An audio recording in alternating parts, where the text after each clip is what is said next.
Et aujourd'hui, je vous parlerai d'un vaste sujet qui est les effets sur la santé et sur la vie de la radioactivité d'une part et d'autre part des radiofréquences. Et je poursuis mon titre en disant vérité, mythe ou mensonge. Et pour finir, ce qui vous intéresse le plus, quelle solution? Alors en fait, cet exposé débat d'aujourd'hui s'inscrit dans la série de réunions publiques mensuelles de Scalp IDF, dont je fais partie, ainsi que certains d'entre vous, qui est donc un collectif très informel qui s'appelle Solidarité et Coordination Anti-Linky Paris-Île-de-France, donc en ce qui concerne les radiofréquences. En ce qui concerne la radioactivité, mon prochain exposé débat sera le 3 octobre, donc le mois prochain, et celui d'aujourd'hui est en quelque sorte une introduction très générale à cet exposé débat qui sera plus pointu et qui sera animé et présenté par le docteur Abraham Béard, qui est quelqu'un de très connu, qui est président de l'Association des médecins français pour la prévention de la guerre nucléaire. Donc, en une demi-heure à peu près, je vais essayer de vous faire un résumé donc, des effets sur la santé de la radioactivité et des radiofréquences. Puis, en fait, la seconde partie de cet exposé sera sous forme de questions. Quelle solution? Et là, en fait, je vous laisserai la parole, parce que ce qui nous intéresse le plus, c'est de nous mettre ensemble pour solidairement, si vous voulez, essayer d'apporter des solutions à ce problème qui est quand même assez angoissant. Et tout ça dans la joie et la bonne humeur, si possible. Et puis ensuite, si vous voulez bien, une discussion plus générale où chacun dira ce qu'il voudra, comme d'habitude, dans ces exposés débats. Alors, vérité, mythe et mensonge. Alors, les vérités, qu'est-ce que c'est? C'est tout simple, c'est la réalité. Ce sont les faits tels qu'ils se sont passés. Bon. Les vérités s'opposent d'une part aux mythes, d'autre part aux mensonges. Les mythes, c'est déjà plus subtil, ce sont les croyances, les légendes, en quelque sorte, imaginaires, et ça existe dans le domaine de la radioactivité et même des radiofréquences. Les mensonges, c'est pire, ce sont des assertions contraires à la vérité et délibérément destinées à la déguiser, à l'altérer et à tromper les gens. Et ce terme inclut les mensonges par omission, c'est également extrêmement vicieux. On sait, mais on cache. Alors, donc j'ai réuni ces deux types de radiations qui sont donc des pollutions physiques par opposition aux pollutions chimiques de type pesticides, herbicides, etc. Donc il y a de deux grands types. Les radiations ionisantes sont émises par la désintégration de ce qu'on appelle les radionucléides, qui sont en fait des atomes instables et qui se modifient en permanence en émettant ces radiations ionisantes. Alors, des radionucléides, il y en a de deux sortes. Il y a des radionucléides naturels qui existent dans la Terre depuis la nuit des temps, dont la radioactivité diminue progressivement, mais qui est encore présente aujourd'hui, comme par exemple le radon, qui est un gaz radioactif naturel, mais qui est tout aussi dangereux que d'autres radionucléides et dont il faut également se protéger. Mais beaucoup plus nombreux et beaucoup plus dangereux sont les radionucléides artificiels. Et je vous ai donné un seul exemple, qui est le plutonium, parce que c'est l'un des plus toxiques des radioéléments artificiels, et il est fabriqué et disséminé en grande quantité par le nucléaire aussi bien militaire que civil. Alors, les radiofréquences, vous les connaissez peut-être mieux, sont émises par les compteurs, les fameux compteurs communicants, qu'ils soient d'électricité de type Linky, de gaz de type Gaspard ou d'eau.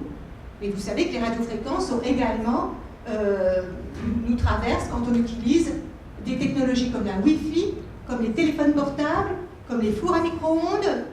Tout ça est artificiel.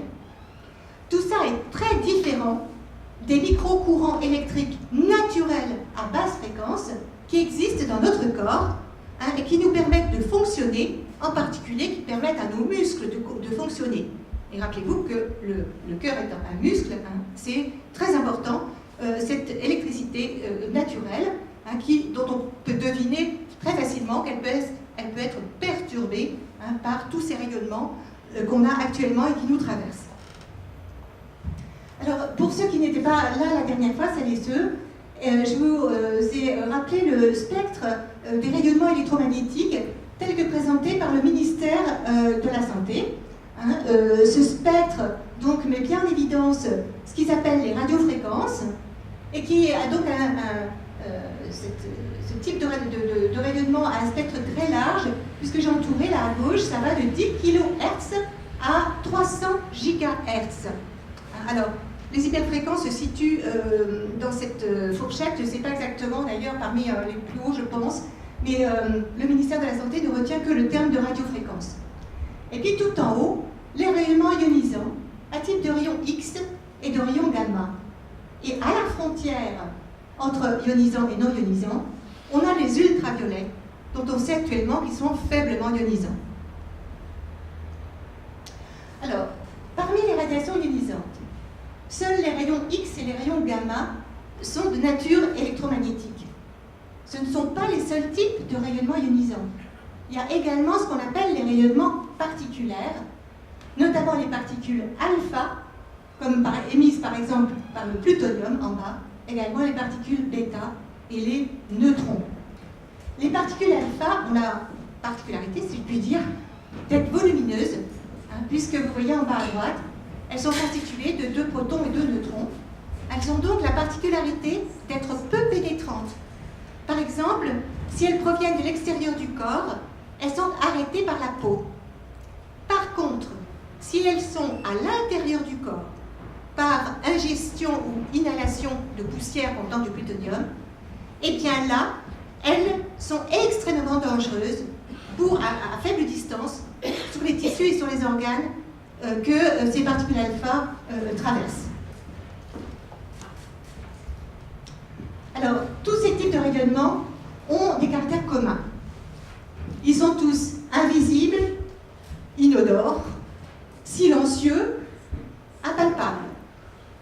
Donc, il faut des appareils de mesure, non seulement pour les détecter, mais également pour les mesurer.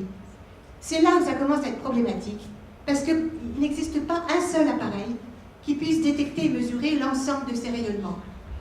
Par exemple, le compteur Geiger, dont je vous ai apporté le lien, là, comme je fais toujours, qui est commercialisé par la CRIRAD, vous savez, un laboratoire indépendant de recherche et de mesure de la radioactivité. Eh bien, ce petit compteur Geiger détecte et mesure uniquement les rayonnements de type gamma et, dans une moindre mesure, certains types de rayonnements de type bêta. Il ne mesure pas les émetteurs alpha comme le plutonium. Les émetteurs alpha, comme le radon, nécessitent des appareils de mesure particuliers. Pour les radiofréquences, c'est pire. C'est dommage que Chantal ne puisse pas venir ce soir. Vous savez, elle est électro-hypersensible et elle a acheté, elle a investi dans plusieurs types d'appareils qui permettent de mesurer différents types de radiofréquences. Quoi qu'il en soit, leur toxicité pour le vivant dépend de leur nature, on l'a vu, particules alpha particulièrement dangereuses si c'est de la contamination interne, la dose évidemment, plus subtile, les modalités et la durée d'exposition, et enfin, il faut admettre quelque chose de vraiment injuste, mais c'est comme ça, que nous ne sommes pas égaux face à l'exposition par les radiations ionisantes et par les radiofréquences. Nous ne sommes pas égaux, et donc je vous ai fait une plaque pour vous illustrer mieux ce fait-là. C'est que ces radiations sont particulièrement toxiques pour l'embryon et le fœtus dans le ventre de sa maman, et aussi pour l'enfant et pour l'adolescent, donc en période de croissance, tous les individus en période de croissance. Également selon le sexe. Et les femmes sont souvent reconnues comme étant plus vulnérables, au moins pour certaines pathologies, comme le cancer du sein. Vous savez que les services de radiologie dans les hôpitaux sont tout à fait pas recommandés pour les femmes enceintes, et c'est très très connu par les personnels soignants. Les personnes âgées et les malades également, préalablement à l'exposition, sont plus vulnérables. Et puis, il y a des gens que leur patrimoine génétique incitent à être plus vulnérables que d'autres. Hein, leur patrimoine génétique, toujours préalable à l'exposition, puisque l'exposition elle-même peut modifier à la fois le patrimoine génétique et l'état de santé de la personne. Enfin, nous, on appartient à l'espèce humaine, mais la vulnérabilité aux radiations dépend également des espèces, qu'elles soient animales ou végétales. Et je vous ai pris l'exemple des cafards, qui sont très connus pour être extrêmement radiorésistants. Et si par malheur, un malheur qu'on peut à peine imaginer, on a un jour une guerre nucléaire, eh bien sachez que les cafards survivront sans problème, alors que peut-être nous ne survivrons pas du tout. Alors à très forte dose, donc là on est dans les très fortes doses, forte dose et très forte dose. Quels sont les effets sur la santé et sur la vie? Eh bien c'est bien simple, à une certaine dose on meurt. On meurt pas forcément instantanément, on peut mourir de façon retardée, et quand je dis de façon retardée, c'est à courte échéance, quelques minutes, quelques heures, voire quelques semaines ou quelques mois.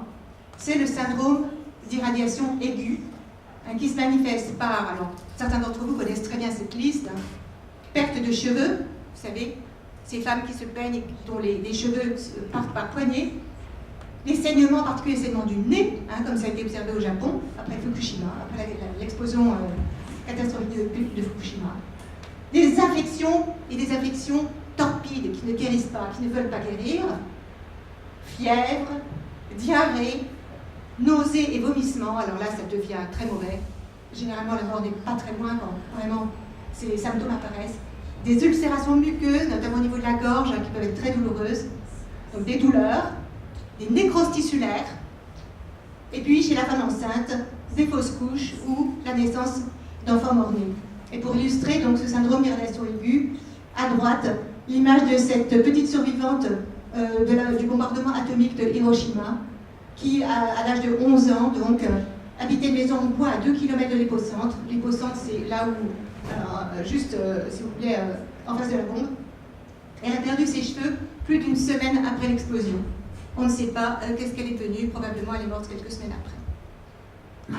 Il y a aussi une histoire qui illustre vraiment de façon très spectaculaire ces fortes doses. C'est l'empoisonnement au polonium du malheureux Alexandre Litvinenko, qui s'est fait servir un thé empoisonné au polonium. 2 heures plus tard, il se tord de douleur et tombe gravement malade. On l'emmène à l'hôpital. Son état se dégrade rapidement. Il perd ses cheveux, ses reins et sa moelle osseuse. Vous savez, la moelle osseuse, c'est ce qui est dans les os longs et qui permet de fabriquer les cellules sanguines. On appelle ça aussi la moelle hématopoïétique. On diagnostique du polonium 210 dans ses urines et il décède le 23 novembre, donc un peu plus de 3 semaines après son thé qui lui aura été fatal. Donc vous voyez, c'est bien le déroulement qu'on attend en cas d'ingestion massive d'un émetteur alpha. Le polonium est un émetteur alpha comme le plutonium.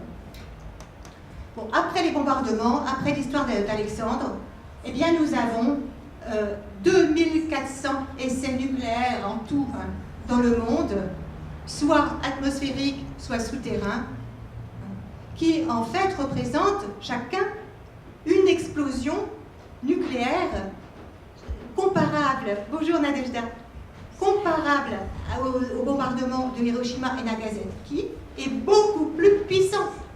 Alors, imaginez les dégâts que ça a pu faire, même dans des régions supposées, choisies plus ou moins désertiques, comme le Kazakhstan, qui est une république d'Asie centrale ex-soviétique, qui a bénéficié, si je puis dire, entre guillemets, de très nombreux tirs nucléaires. Et dans cette région qui est véritablement dévastée par la radioactivité, eh bien, les médecins de l'IPPNW, qui est l'association internationale de médecins pour la prévention de la guerre nucléaire, a observé une augmentation de fréquence des cancers du poumon. Vous avez à gauche, en bas à gauche, une image de cancer bronchopulmonaire. Vous voyez, le cancer, c'est ce qui est blanc et ce qui grignote là en bas de crabe le poumon. Cancer de l'estomac, cancer de l'ésophage, cancer du sein. En bas, enfin à droite, au milieu, pardon, en bas, vous avez une image prise au microscope par moi-même d'un cancer du sein. Et vous voyez donc ces cellules violettes qui sont en fait des cellules cancéreuses qui détruisent et prennent la place des cellules normales. Chez ces malheureux Kazakhs, il y a également des leucémies, c'est attendu bien sûr, hein, en cas de radioexposition chez les enfants notamment, des maladies de la thyroïde, des malformations congénitales. Alors la France, elle toute seule, est responsable de 210 essais hein, qui ont eu lieu, vous le savez sûrement, en partie au Sahara algérien, du temps que l'Algérie était française et même après l'indépendance, puis en Polynésie française, en faisant des dégâts des deux côtés, hein, tant au niveau des populations civiles qu'au niveau de nos soldats, hein, les vétérans qui étaient payés pour faire ces opérations. Eh bien, c'est la catastrophe encore aujourd'hui, hein, une augmentation très importante des cancers, et on connaît bien les ravages qui ont été faits en Polynésie française grâce à quelqu'un qui s'appelle Bruno Barillot, qui est d'ailleurs décédé voilà pas très longtemps. Bruno Barillot est un personnage vraiment très généreux qui a consacré sa vie pratiquement aux victimes des essais nucléaires français en Polynésie. Il a écrit plusieurs livres et je vous ai scanné la couverture d'un de ceux que je possède et que j'ai lu. Je vous en recommande bien entendu la lecture. Mais la litanie est toujours la même, cancer, malformation congénitale, maladie de la thyroïde, etc. Donc les essais, en principe, beaucoup de pays ont signé un traité international d'interdiction des essais nucléaires. Mais vous avez tous vu dans les journaux, dans les actualités, que la Corée du Nord vient, voilà 3 jours, de procéder à son 6e essai nucléaire, qui serait une bombe H. Vous savez qu'il existe 2 types de bombes, les bombes A pour atomiques, les bombes H pour l'hydrogène. C'est encore plus puissant que la bombe d'Hiroshima ou Nagasaki. Et la Corée du Nord aurait réussi à faire exploser une bombe de ce type. Vous imaginez l'angoisse que ça fait peser sur l'ensemble de la planète, hein, sachant qu'on a 2 personnages totalement incontrôlables et imprévisibles du côté coréen et malheureusement également du côté des États-Unis. Le nucléaire militaire est actuellement considéré par les experts en géopolitique comme une menace majeure pour l'humanité. Et là, je vais vous citer l'introduction au livre d'un général, en fait, en retraite, qui s'appelle Francis Lane, et qui a écrit un livre qui s'appelle Le deuil de Hiroshima et de Nagasaki, qui est disponible gratuitement sur le lien que vous avez ici. Cette introduction dit « Le renoncement aux instruments nucléaires militaires est une urgence absolue. Il propose, de plus, une voie pour parvenir à éliminer ces bombes. Mais comment? Eh bien, en éradiquant la cause de cette aberration stratégique qui est pour lui de caractère psychotique. » Il emploie ce terme. Par l'engagement de tous, c'est-à-dire les gens normaux comme nous, dans un projet de transition pour la sauvegarde de l'humanité. Je vous signale que le général Lane me fait le grand honneur d'avoir accepté notre invitation, qui sera ici le 7 décembre, pour nous parler de ce livre. Alors, nous avons donc envisagé les bombardements Hiroshima-Nagasaki, les essais, la mort du pauvre Alexandre, et puis il faut savoir qu'il y a également eu des expérimentations animales. L214 n'était pas là pour, n'existait pas encore pour s'en indigner, et humaines, hein, et notamment par les Américains, c'est sûr, puisqu'ils ont écrit un rapport que j'ai lu, hein, des injections de plutonium chez les volontaires ou des pas volontaires, il faut bien dire. À droite, vous avez une image d'un exemple de travailleurs militaires et civils. Il ne faut quand même pas oublier les travailleurs militaires, hein, tous ces soldats, toutes ces personnes, les photographes, les pilotes d'avion, toutes ces personnes qui s'en sont vraiment pris plein, hein, et qui en ont subi gravement les conséquences. Parmi les civils, il y a ces ouvrières des peintures au radium qui, vous savez, affinaient leur pinceau entre leurs lèvres et qui ont développé d'horribles cancers, qui étaient en fait des cancers de la mâchoire, souvent un type d'ostéosarcome. Alors je vous ai mis une image, vous savez que moi je suis médecin spécialiste à la patte, c'est-à-dire en microscope, et toutes ces images, je les ai prises au fil de ma carrière sur mon microscope. Donc l'ostéosarcome, c'est un cancer des os qui naît des cellules qui fabriquent la substance osseuse, une cellule qui s'appelle les ostéoblastes. Alors à gauche, vous avez une image de l'os d'un chien, hein. Enfin c'est à peu près, ça ressemble, avec ici les travécules osseuses séparées par la moelle, la fameuse moelle osseuse qui fabrique les cellules sanguines, souvenez-vous. Et selon le type de radioélément, eh bien, la personne développera, ou le chien, développera soit un cancer de la substance osseuse, c'est-à-dire un ostéosarcome, soit un cancer de la moelle osseuse, que vous connaissez bien tous, sous le terme de leucémie. Leucémie, c'est simplement cancer de la moelle hématopoïétique. Et puis, Nadejda Kudepova vient d'arriver et nous en parlera certainement tout à l'heure. Les catastrophes nucléaires et leurs suites nous ont fait comprendre qu'aucune dose de radiation ionisante n'est inoffensive, même 70 ans après comme à Mayak, plus de 30 ans après comme à Tchernobyl. Les effets sont donc retardés de plusieurs mois, années ou décennies. Enfin, il existe un cumul des doses au cours du temps, et puis un phénomène de bioaccumulation. Alors, il y a deux catastrophes qui sont maintenant bien connues, si je puis dire. Je m'en excuse auprès de Nadejda d'en parler peut-être avec des involtures, mais c'est celle de Mayak, enfin, les catastrophes qui se sont succédées, en fait, même avant 1957, mais 1957 est une date vraiment importante. C'était le 29 septembre, c'est bientôt, hein, et l'anniversaire de cet accident majeur qui a été suivi de plusieurs autres à Mayak. Et il y a un rapport par un Américain, un militaire en fait, qui s'appelle Collins en 1992, un rapport que j'ai lu, et qui mentionne différentes pathologies qu'il attribue, lui, à la radioactivité. Alors, ce sont des déficits immunitaires, des leucémies, alors aiguës, non lymphoïdes, ça c'est un petit peu technique, hein, j'insiste pas, des cancers du sein, vous connaissez, du poumon, vous connaissez, de l'estomac, de l'œsophage, enfin des fausses couches et des enfants mort-nés. Ce rapport est très incomplet par rapport au livre qui figure à droite, qui lui fait le catalogue des pathologies radioinduites après la catastrophe nucléaire de Tchernobyl en Ukraine en 1986.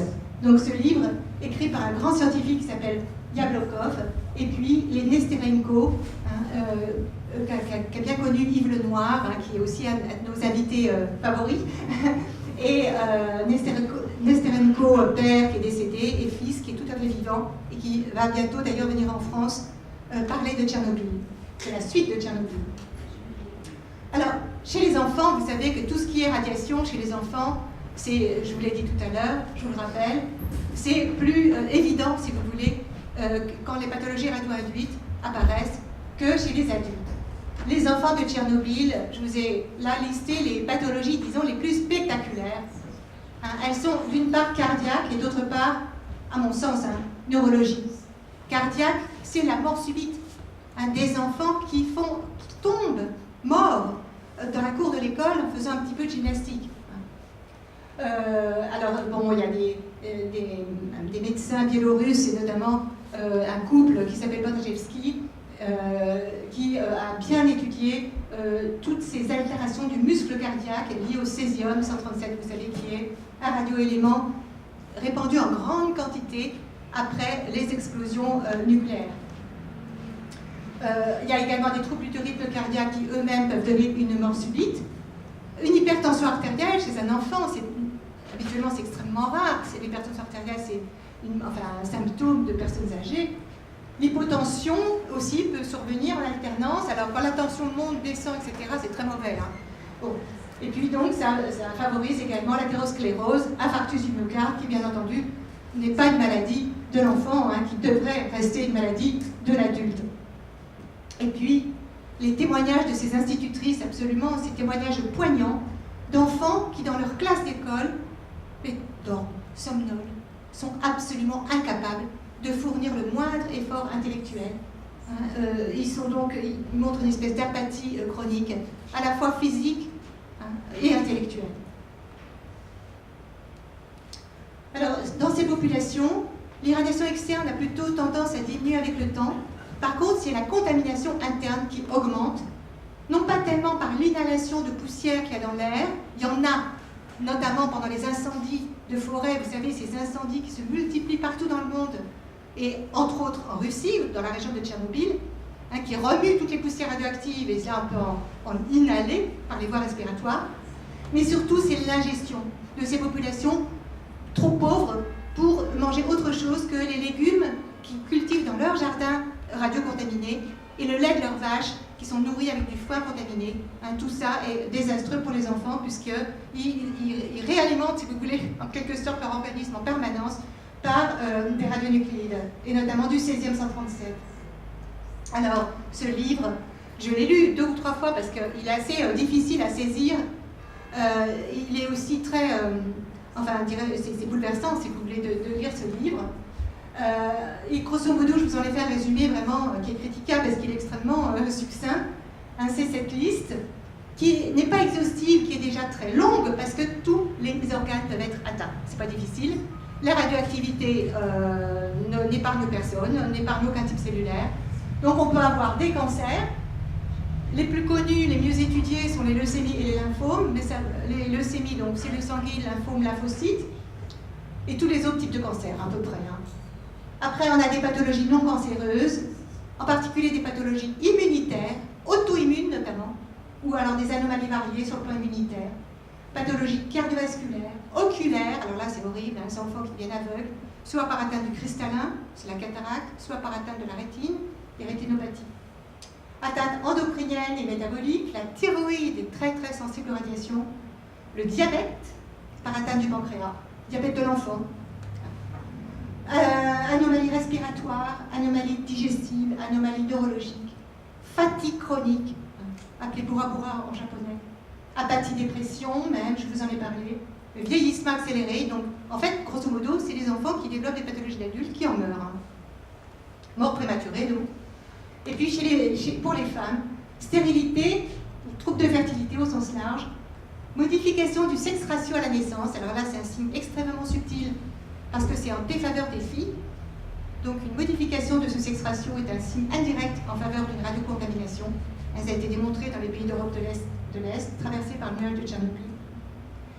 Enfin, les malformations congénitales, donc je ne vous remets aucune image parce que c'est vraiment trop bouleversant. Les anomalies et maladies génétiques, troubles de croissance. Anomalies et maladies génétiques, alors là c'est open, c'est ouvert, ça peut être n'importe quoi. Et pour finir, j'ai mis en rouge parce que c'est peut-être ce qui est le plus à craindre, les effets génétiques et épigénétiques transmissibles aux générations futures, qui peuvent d'ailleurs sauter des générations. On peut avoir un enfant normal qui lui-même aura un enfant anormal. J'ai un peu travaillé pour vous les effets sur les chromosomes. Il est démontré que l'instabilité génomique induite par de faibles doses, mais chroniques, de radiation est transmise de génération en génération, donc ça c'est prouvé. Et puis, donc, il y a de nombreux généticiens qui ont étudié l'irradiation in vitro de cellules en culture. Donc là, il ne s'agit plus d'expérimentation humaine, bien sûr, ni même animale, mais d'irradiation in vitro. Et là, on peut vraiment très bien observer les effets. Ça peut être la mort, si la dose est trop forte, des cellules irradiées, ou bien plus subtil, de leur descendance des cellules irradiées. Elles arrivent à se diviser, mais les cellules filles, comme on dit, ne survivent pas. Les chromosomes dicentriques et les anneaux. Les chromosomes dicentriques, je ne sais pas si vous voyez comment est fait un chromosome. Il y a c'est une forme de croix en fait, qui se croise au niveau d'un petit centre qui s'appelle le centromère. Eh bien, un chromosome dicentrique, c'est un chromosome qui a 2 centromères, donc c'est tout à fait anormal. Et c'est assez spécifique de la radioexposition. Et en plus, c'est très facile à voir par les généticiens. Les translocations et insertions, c'est plus difficile à reconnaître. Et c'est aussi plus ennuyeux pour la personne parce que c'est plus stable. Disons qu'au bout de quelques années, si on ne se fait pas à nouveau réirradier, les chromosomes dicentriques finissent par diminuer. Alors, le pourcentage finit par diminuer au fil du temps. Par contre, les translocations et insertions sont dites stables. Alors, il y a une technique qui s'appelle la dosimétrie biologique qui est utilisée en fait dans les cas d'irradiation accidentelle, en théorie, unique, pour voir si une personne a été ou pas irradiée. Et à quel degré. Alors en fait, on met des lymphocytes de la personne en culture et puis on compte les chromosomes dicentriques en pourcentage du nombre de cellules étudiées. Et puis on compare ça à des courbes dose-effet de référence. Alors là Nadejda, donc j'ai imprimé le résultat. Nadejda nous a rapporté de Russie des résultats de ce type de dosimétrie biologique chez des personnes qui effectivement avaient été irradiées au centre nucléaire de Mayak, tout près de là où Nadejda est née.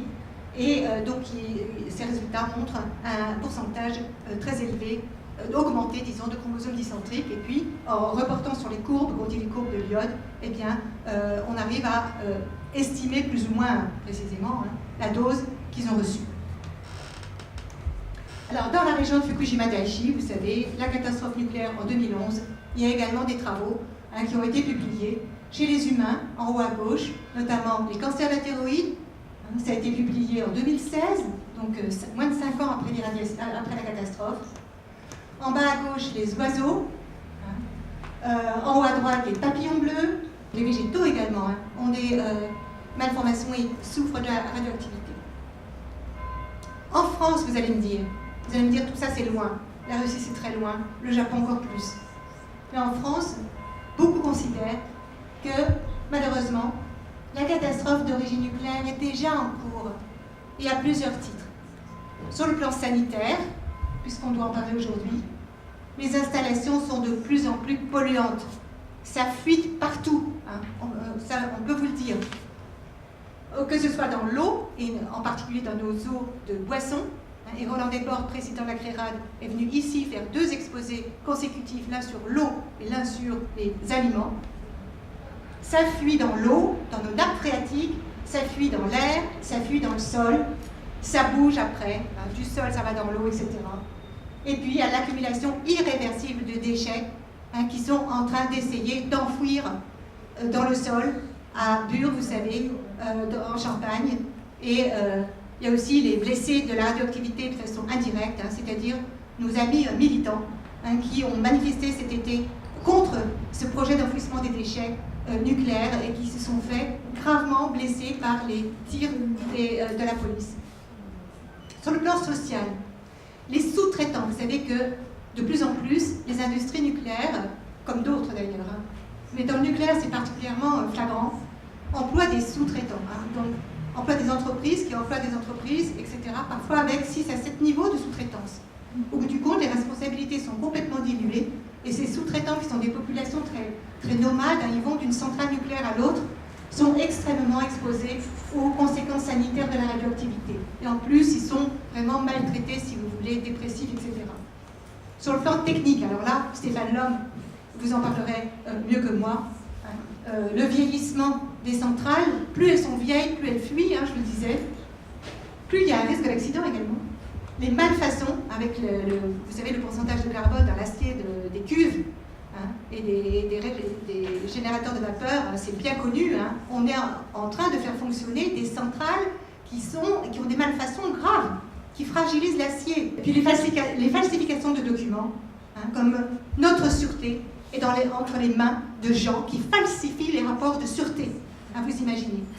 Donc c'est n'importe quoi, vraiment, c'est extrêmement inquiétant. On ne peut absolument pas faire confiance dans les entreprises de type EDF, Areva, qui gèrent les centrales nucléaires. Sur le plan financier, de toute façon, ils n'ont plus d'argent.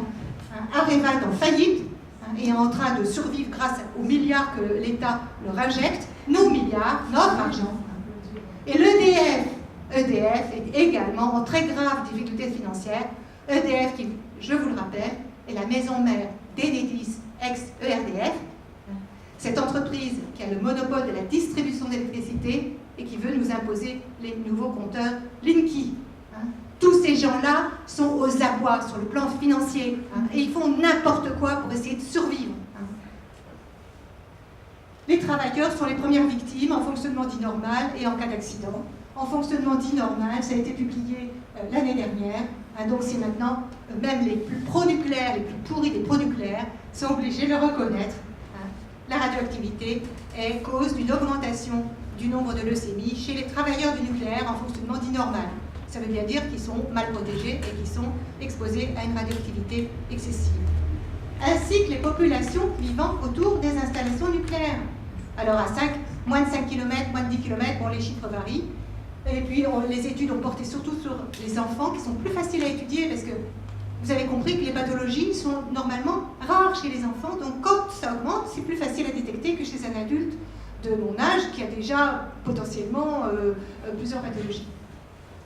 Donc là, il y a au moins 3 articles, mais il y en a plein en fait.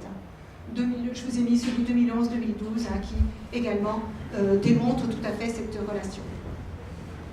Alors maintenant, je passe aux radiofréquences. Ceux qui ne sont pas intéressés par la radioactivité parmi vous doivent trépigner. En fait, je vais être beaucoup plus rapide. Les radiofréquences, je ne connais pas, enfin, vous allez, je parle sous votre contrôle, je ne connais pas vraiment l'effet des fortes doses. Ce qu'on connaît mieux, c'est les effets d'une exposition répétée, comme nous en souffrons actuellement avec cette espèce de brouillard électromagnétique qui nous environne en permanence, et puis les fameux compteurs Linky en première ligne qui vont en rajouter une couche, et ça, jour et nuit, et tout le temps en permanence, par la technique du CPL, du courant porteur en ligne. Donc on va avoir des radiofréquences qui circulent tout autour de nous en permanence, nuit et jour, et sans qu'on puisse y échapper. C'est ce qui fait la différence quand même avec tout ce qui est Wi-Fi, four à micro-ondes, même télévision et tout ça. Parce que chez soi, on peut se passer de Wi-Fi. Moi, je m'en passe. On en reparlera tout à l'heure. On peut se passer de télévision, on peut avoir donné les plus belles lurettes de son four à micro-ondes, comme moi. Mais le compteur d'électricité, on est bien obligé de l'avoir sur son palier ou dans son corridor. Alors, qu'est-ce que ça donne? À long terme, je n'ai pas dit en 3 jours, je dis à long terme. Quelques années d'exposition, ça donne des cancers. Quelques années, parfois faible nombre d'années. Donc ces radiofréquences sont cancérigènes. Ça, c'est reconnu même par l'OMS, par prudence. On sait qu'ils sont extrêmement frileux quand ils classent les cancérigènes. Ils ont classé en groupe 2B, c'est-à-dire possiblement cancérigène. Mais en fait, des scientifiques réclament déjà dès aujourd'hui que ça soit classé en groupe 1. Et c'est bien connu que tous les cancérigènes évidents comme le tabac, l'amiante, etc. sont passés du groupe 2B au groupe 1. Une fois que l'OMS a un peu moins ressenti la pression des lobbies et plus la pression de la population, de l'opinion publique, et des scientifiques indépendants qui travaillent dans ce secteur-là. Alors c'est le cas de Dominique Bellepomme, qui vous le connaissez tous, il est médecin, il est cancérologue, et surtout il s'est beaucoup intéressé à l'électro-hypersensibilité, qui vraiment, il travaille beaucoup à la faire reconnaître en France, c'est pas gagné, mais bon, ça progresse. Et puis cette électro-hypersensibilité, je parle sous votre contrôle parce que je ne suis pas EHS, mais ça peut survenir à tout moment. Donc on est peut-être tous des EHS qui s'ignorent, parce que si demain on a un surcroît d'électromagnétique, on peut développer, paraît-il, les symptômes du jour au lendemain. Alors les symptômes, quels sont-ils? Là aussi je parle sous votre contrôle, surtout des EHS présents peut-être ici. Les troubles du sommeil, les maux de tête, alors ça fait, paraît-il, des douleurs en étau, une sensation de brûlure, d'étouffement. Alors, ce que je trouve absolument horrible, des charges électriques, comme des tirs de micro-mitraillettes. Voilà. Des troubles cardiaques. Alors ça aussi, c'est quand même drôlement inquiétant, quand on sait que bon, le cœur, quand même, peut s'arrêter, il peut s'arrêter le cœur si on l'embête trop avec des ondes. Palpitations, oppression, tachycardie. Tachycardie, c'est quand le cœur bat trop vite. Arythmie, c'est quand il bat de façon irrégulière. Troubles de l'humeur. Et on est triste, on est gai, etc. De la mémoire, de la concentration, fatigue extrême, et puis dépression. Alors il y a peut-être d'autres facteurs de dépression. Quand on est obligé de quitter son logement parce qu'on est EHS, il y a de quoi déprimer, même sans effet direct. Des troubles cutanés, visuels, vertiges, perte de connaissance. Vous voyez que ça peut être extrêmement handicapant. Je reviens juste une seconde sur les troubles du sommeil. Qui dit trouble du sommeil, dit trouble de l'immunité, parce que vous savez, Annie Lobé de Montreuil nous l'a souvent répété, le sommeil, ça construit l'immunité et ça répare les agressions qu'on a eues pendant la journée. Alors le diagnostic, donc là je prends un petit peu la place de M. Bellepomme, le diagnostic il est évidemment clinique, quand quelqu'un vous dit je tombe malade quand je rentre dans un appartement qui est sous une antenne, et je me sens mieux quand je vais chez ma mère à la campagne, ça paraît quand même assez évident, mais enfin bon, là encore c'est complexe, c'est très complexe. Et la complexité fait d'ailleurs que ça a été si mal reconnu. Mais le Dr Bellepomme a développé des outils qui sont un peu plus objectifs, comme l'électroencéphalogramme, EEG, et puis même des marqueurs biologiques. Donc ça c'est très pratique, parce qu'une simple prise de sang peut vous montrer si déjà vous réagissez aux ondes, à notre brouillard électromagnétique, de façon que vous supportez moins bien qu'auparavant. Et bon, là, ça deviendrait trop technique, mais je vous cite juste 2 marqueurs. Parmi les marqueurs inflammatoires, la protéine C réactive. Alors vous savez, ce qui est inflammation, c'est souvent trouble de l'immunité et souvent cancer au cou. Vous savez, l'inflammation, c'est un phénomène extrêmement général en médecine, qui intervient dans de nombreux états, et entre autres dans les états d'électro-hypersensibilité. Et puis, moins évident, les marqueurs d'allergie. Les EHC sont souvent allergiques à de nombreuses substances, et M. Bellepomme recommande de doser l'histaminémie, c'est-à-dire le taux sanguin d'histamine, vous savez, qui intervient dans les états allergiques. Troubles métaboliques, alors calcium, magnésium, potassium, vous savez, la pompe sodium-potassium au niveau des membranes cellulaires, tout ça est perturbé chez les électro-hypersensibles. Alors, voilà pour les vérités. Bien sûr, je ne peux pas tout vous dire. Maintenant, les mythes et mensonges, je vous en dirai encore moins, parce que j'aime pas répéter les mensonges déjà. Ils se répètent bien assez tout seuls, et par ceux qui les soutiennent. Et en plus, des personnes très éminentes en sont chargées. À gauche, Vladimir Tchertkov, qui est un journaliste d'origine russe, qui vit maintenant en Suisse, qui est vraiment génial. C'est un vieux monsieur adorable.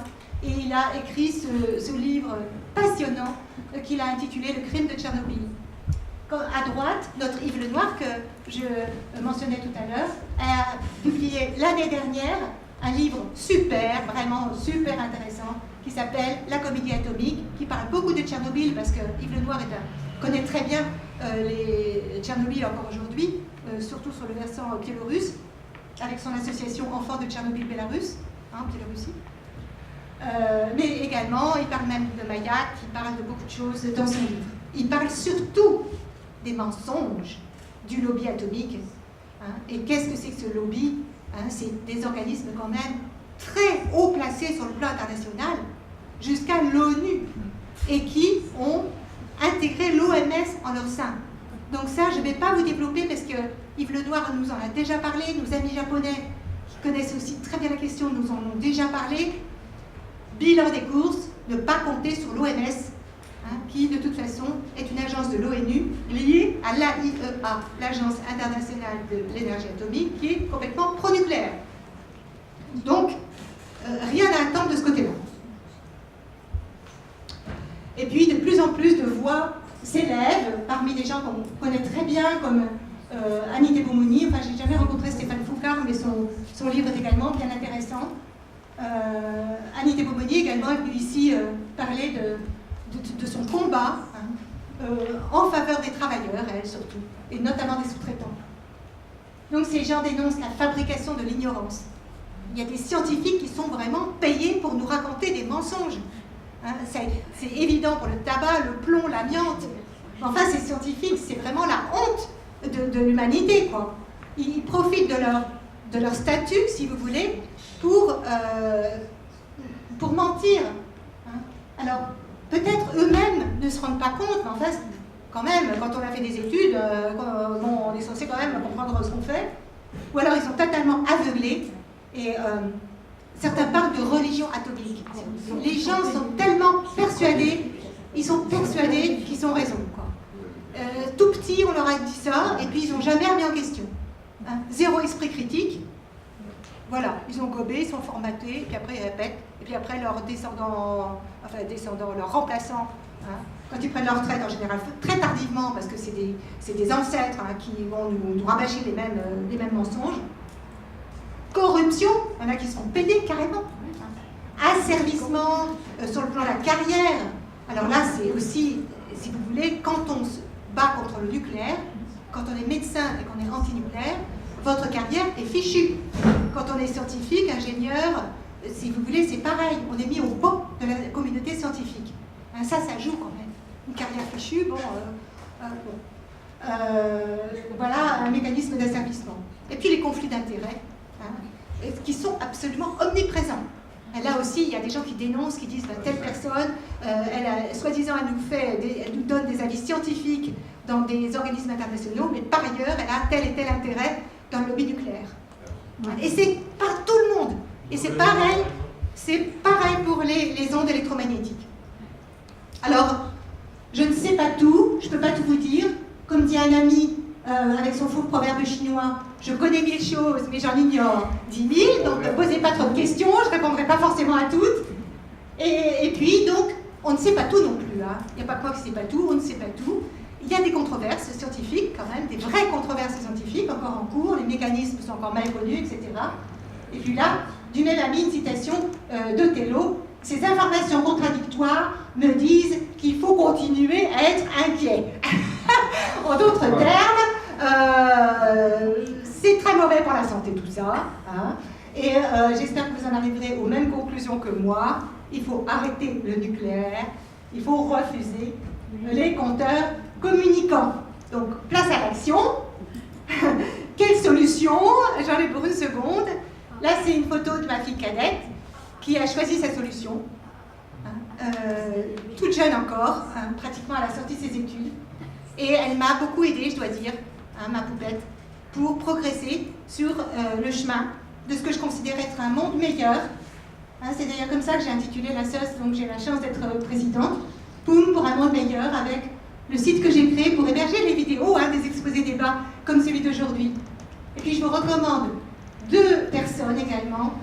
Le président de la SOS Abolition des armes nucléaires, qui s'appelle Dominique Lalanne, qui est un type formidable, qui est d'ailleurs également venu ici. Vous allez dire, je fais que citer mes invités, mais ça fait 1 an que toutes ces personnes sont venues nous parler de ce qu'ils connaissent le mieux. Et puis les 2 sites de Stéphane Lhomme. Alors Stéphane Lhomme, il est comme moi, il a 2 têtes. Hein. Il a un site pour le nucléaire et un site pour les compteurs communicants. Je vous les recommande, ces sites sont extrêmement informatifs. Là, je crois que j'en ai fini. Je vous remercie de votre attention.